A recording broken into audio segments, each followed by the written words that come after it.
Prime Minister Shri Narendra Modi.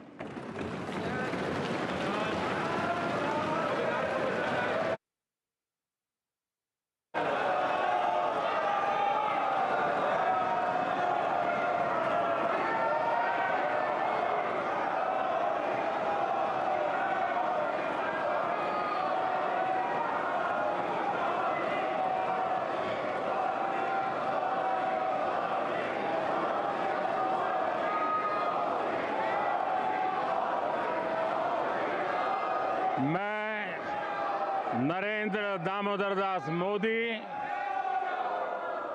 जो लोकसभा का सदस्य निर्वाचित हुआ हूं, ईश्वर की शपथ लेता हूं कि मैं विधि द्वारा स्थापित भारत के संविधान के प्रति सच्ची श्रद्धा और निष्ठा रखूंगा।